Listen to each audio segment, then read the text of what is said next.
which animal should be sacrificed for greater reward? This is the question. I raise 2 sheep and intend on selling them so that I can purchase a larger animal. However, I now intend on sacrificing the sheep. Please offer guidance on which of the two would better to sacrifice, is the question.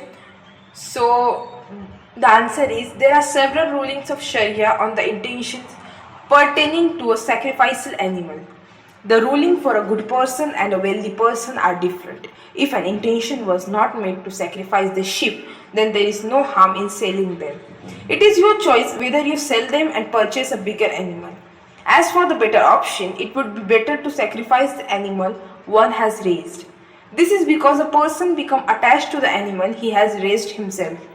In some cases, such animals are shown the same love that is expressed for one's own children.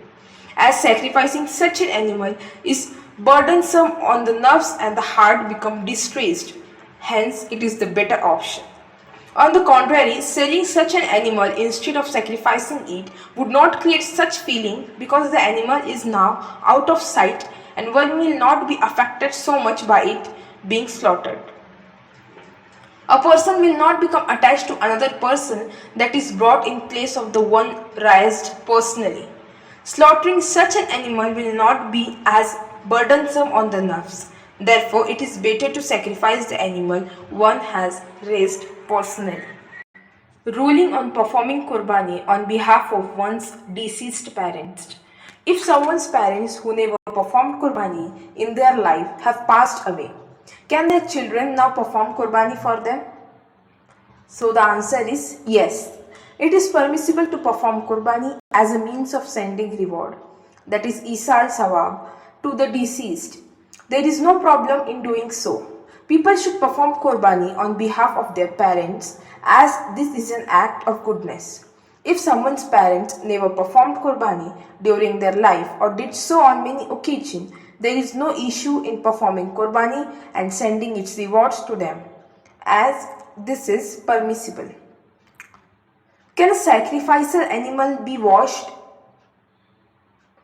So yes, it is permissible to wash the sacrificial animal if there is need.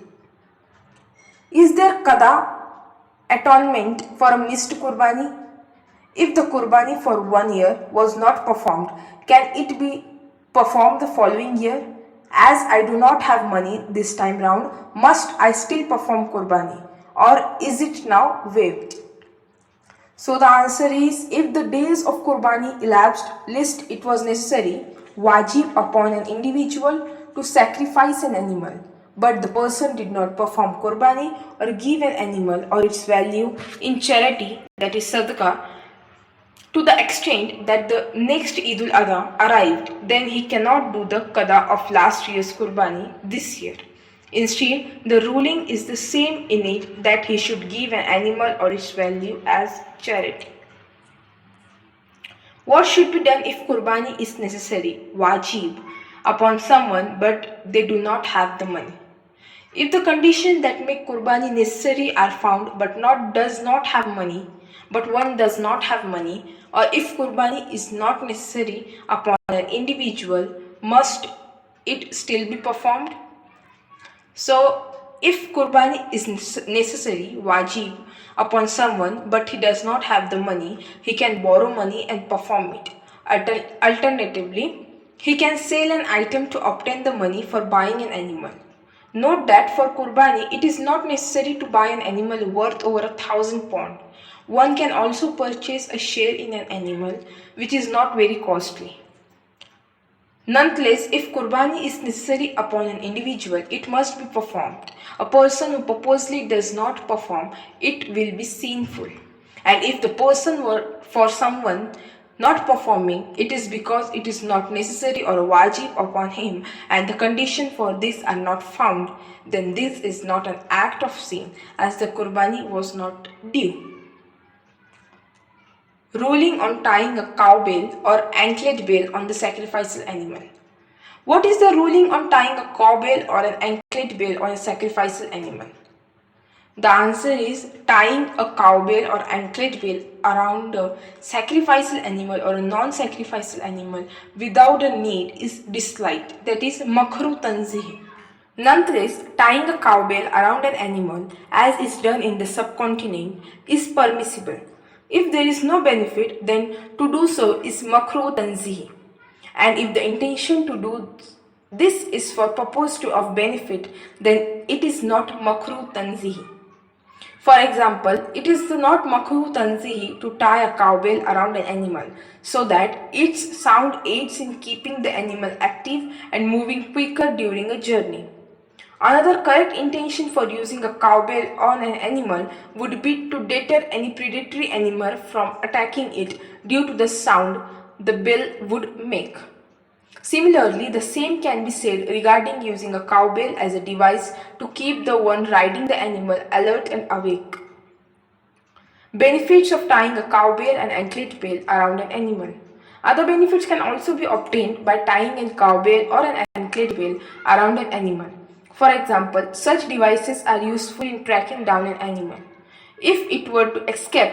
Similarly, if there is a fear of a thief, then by tying a cowbell, it will create a sound when the thief tried to take it away, leading to the owner awaking and catching the thief and thus saving their animal. Sacrificing an underaged plump animal. It is permissible to sacrifice a large animal that is 1.5 years old but looks 2 years old from afar. So it is necessary for a large animal, cow or a buffalo, to be 2 years old. If their age is even just 1 day short of rendering them to be 2, sacrificing them for qurbani will not be valid. If a lamb is 6 months old but looks 1 year old from afar, it is permissible to sacrifice it. This ruling is not applicable to goats. It is exclusive to sheep, and that too only if the lamb is 6, 7 or 8 month old and is plump, making it look like it 1 year old, otherwise it is not fit for qurbani. If a lamb is 6, 7 or 8 months old but is weak and looks like a non-adult sheep, it cannot be sacrificed for qurbani.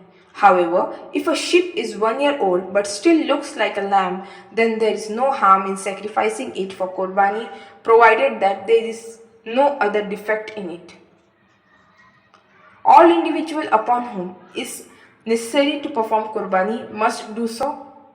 In a house consisting of 6 people, if 2 or 3 sacrifices are made on behalf of all of them, is this sufficient or must 6 qurbani take place?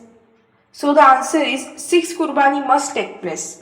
Some people offer just 1 goat on behalf of all of the members in a house, in which case the qurbani will not be fulfilled on behalf of any of them. There is not more than 1 share in 1 goat. For the aforementioned family, a large animal should be purchased as qurbani can then be given on behalf of 7 people.